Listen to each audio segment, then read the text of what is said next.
안녕하십니까. 최영일입니다. 오늘도 미국 주식시장은 약간 혼조세는 보였는데 기술주 중심으로 반등이 일어나면서 어제에 이어서 성장주들은 반등을 했습니다.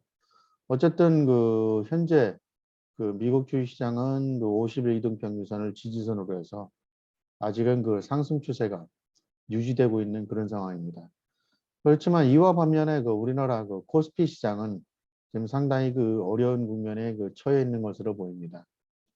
제가 블로그를 통해서 블로그에 게시한 시그널을 통해서 계속 시장 상황에 대해서 말씀을 드리고 있는데 현재로서는 좀 상당히 좀 부담이 되는 그런 국면입니다.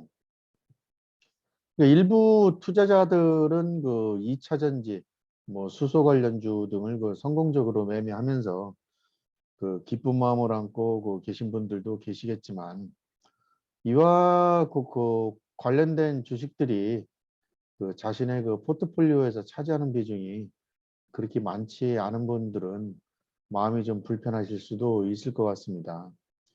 그리고 실질적으로 이런 최근에 시장을 주도하고 있는 2차 전지나 수소 관련주 어쨌든 주도주의 대부분 동참하지 못하는 것이 주식시장의 생리입니다. 만약에 모든 투자자들이 주도주에 몰려 있다면 그것은 아마 주도주가 되지 않을 것입니다. 그래서 기본적으로 시장이 하락하고 내가 갖고 있는 포트폴리오 수익률이 저조하게 되면 주식시장 흐름이 정말 귀찮고 짜증나는 그런 생각을 하실 겁니다. 아마 지금이 그런 상황이 아닌가 이런 생각을 좀 해보고 있습니다. 이런 와중에 저도 유튜브를 하고 있지만 각종 유튜브를 통해서 또는 다른 소셜 미디어를 통해서 움직이는 종목들 중심으로 콘텐츠를 채워나가는 그런 모습들을 좀 많이 볼 수 있습니다. 이게 투자자들 입장에서는 당장 눈에 보이는 이런 주식들을 설명을 해주기 때문에 많은 호기심을 갖게 되고 이로 인해서 구독자들이 늘어나고 있는 것이 사실입니다. 물론 이제 이런 콘텐츠들이 100% 맞는 정확도가 있는 그런 콘텐츠들도 있겠지만 아마 점검을 해보시면 그렇게 정확도는 높지 않을 것이라고 생각을 합니다. 또 어떤 콘텐츠는 지금 사두면 5년, 10년, 20년 동안은 괜찮다라는 내용으로 콘텐츠가 작성된 것들도 있습니다. 이게 사실상 콘텐츠 내용이 현실화될 가능성도 사실 매우 높습니다. 아마 이분들이 많은 연구 끝에 내린 결론들이기 때문일 것입니다. 그렇지만 이러한 콘텐츠에 너무 귀를 기울이게 되면 다시 말씀드려서 소셜 미디어에서 나오는 얘기들을 너무 많이 귀를 기울이면 움직이는 종목만 쫓아다니는 우를 범할 수 있을 것입니다. 물론 이제 이렇게 쫓아다니면서 성공적으로 계속 매매를 하시는 분들도 계십니다. 이게 대단한 분입니다. 그렇지만 제가 말씀드리는 것은 그 이외의 분들을 얘기해 드리는 말씀입니다. 그리고 또 장기적으로 주식을 보유하라는 조언에 귀를 기울이고 행동에 나선다면 또 예상치 못하는 변동성에 직면하게 될 때 상당히 마음이 불편하고 당황스럽고 이게 불안한 마음으로 바뀌게 될 것입니다. 그래서 행동에 옮기고 실수를 하게 될 가능성이 매우 높습니다. 차라리 장기적인 시각으로 접근하라고 이렇게 조언한다면 조언 종목을 추천하지 말고 그냥 인덱스 펀드나 인덱스 ETF에 관심을 갖는 것이 더 좋을 듯 싶습니다. 역사는 주도주가 10년 이상 이어진 사례가 매우 희박했다는 점에 이런 말씀을 드립니다. 아마 이런 부분들은 너무 많이 들으셨을 겁니다. 미국 시장에서도 10년 단위로 보면은 주도주가 계속 바뀝니다. 최근 10년 동안은 황이었는데 그 이전에는 오일이었고 그 이전에는 나스닥, 니케이 이런 부분들이 이제 글로벌 시장 또는 미국 시장에서 주도주가 변화된 거고요. 우리나라 시장도 마찬가지입니다. 우리나라 시장도 90년에서 2020년까지를 보면은 거의 그 시가총액 상위 종목들이 물론 이제 삼성전자가 대부분 중요하지만 시가총액 상위 거의 10개 종목들을 보면은 종목들이 계속 바뀌게 됩니다. 이것은 이제 시가총액인데 상승률 그 주도주를 구체적으로 나열해 보면 이보다 더 심하게 일관성은 떨어집니다. 아마 이런 부분들은 너무 많이 그 알고 계실 겁니다. 그래서 제가 생각할 때는 이렇게 어떻게 보면은 뭐 장기적으로 5년, 10년, 30년을 내다보고 종목을 추천하는 것은 다소 좀 무책임하지 않은가 이런 생각을 하고 있고요. 실질적으로 이제 증권사에서 애널리스트들이 발표하는 것은 이분들이 맞고 틀리고를 떠나서 이분들이 발표하는 내용은 개인적인 견해가 아닌 그 회사를 대표하는 견해이기 때문에 회사에 대한 신뢰도가 이어져서 그나마 좀 신중한 편인데 기본적으로 5년, 10년, 30년짜리 그 종목들을 소셜미디어 상에서 추천을 하게 되면 과연 이분들이 30년 뒤에도 소셜미디어에 존재할지 물론 좀 존재할 가능성은 상당히 높습니다. 다소 책임성 면에서는 좀 그 떨어지는 것이 아닌가 이런 생각은 좀 해보고 있습니다.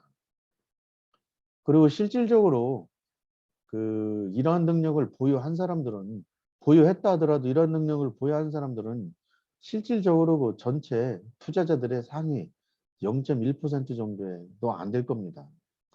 이와 같이 그 0.1%의 그 상위 0.1%에 드는 사람들은 굳이 소셜미디어를 통해서 여러분들에게 종목을 추천하거나 투자 전략을 제시하거나 할 필요는 없을 것입니다. 왜냐하면 0.1%에 들었다는 것은 자기가 실질적으로 주식 투자를 해서 엄청난 그 수익률을 얻을 수 있기 때문입니다. 0.1%에 들었다는 것은 거의 매번 주도주를 맞춘다는 뜻일 거거든요. 뭐 단기든 중기든. 그래서 남들보다 10배, 100배 이상의 그 수익률을 올리는 사람들이 0.1%인데 과연 이런 분들이 물론 이제 선의에 의해서 그 주린이 여러분들의 그 도움을 주고자 할 수도 있습니다. 그렇지만 저는 그렇지 않을 것이라고 생각합니다. 왜냐하면 0.1% 안에 들기 위해서는 엄청난 노력을 해야 되거든요. 자기 시간을 많이 쪼개서 자기 투자에 할애를 해서 바로 수익률로 이어져야 되기 때문에 하루하루가 매일매일 시간이 긴장되는 시간일 건데 이런 시간들을 아마 남을 위해서 사용한다? 그것은 아마 아닐 것입니다. 그래서 제가 생각할 때 주도주, 종목을 추천하는 것은 다소 좀 무리가 있다.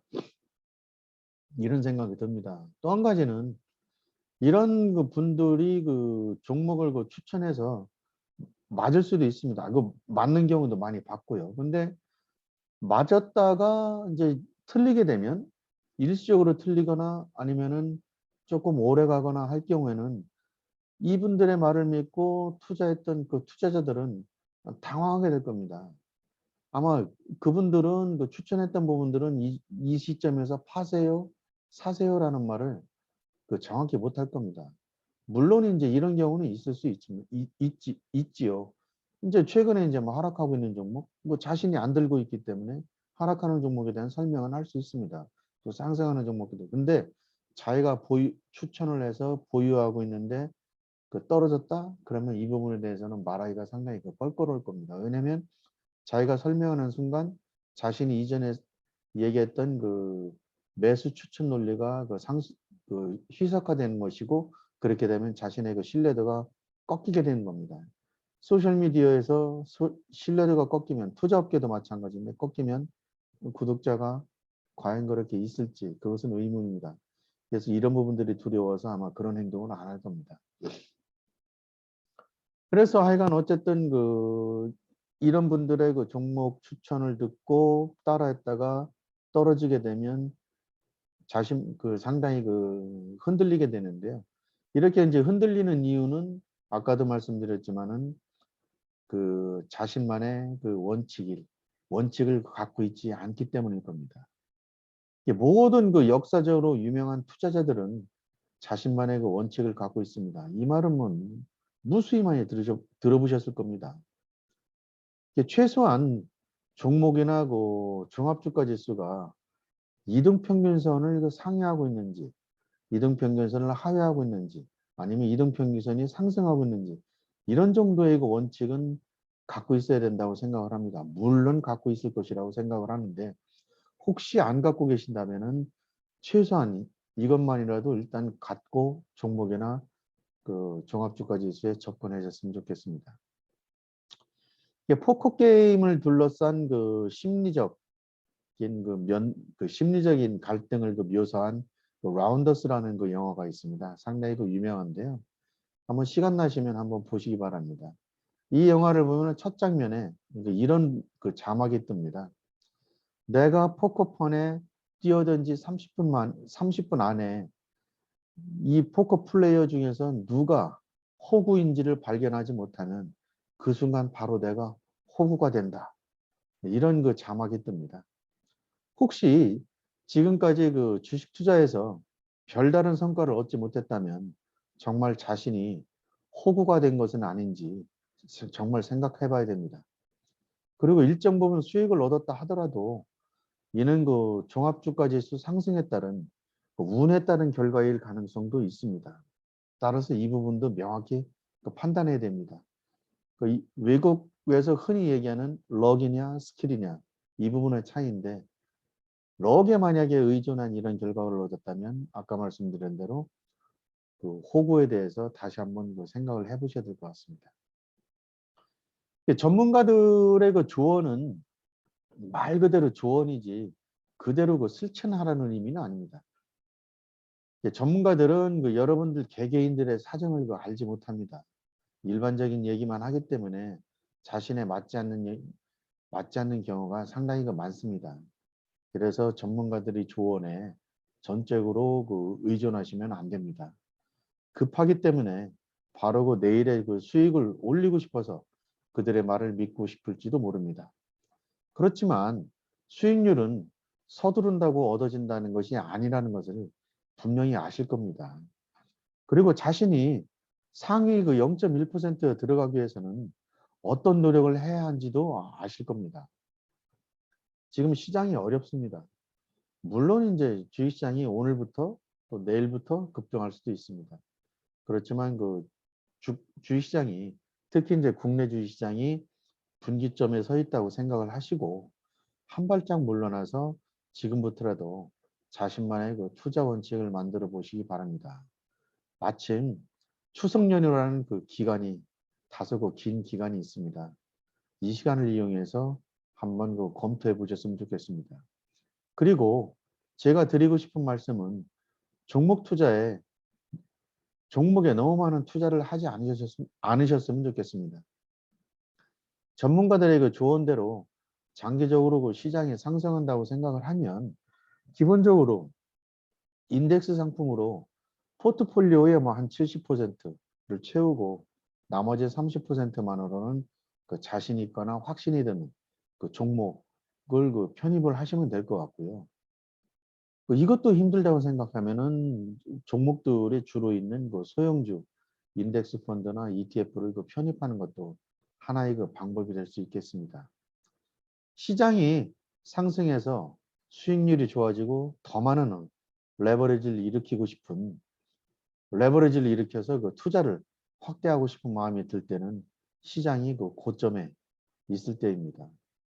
그런데 시장이 힘들어서 어느 순간 포기하고 싶은 시점이 있습니다. 이때 주식을 줄이고 싶은 마음이 간절합니다.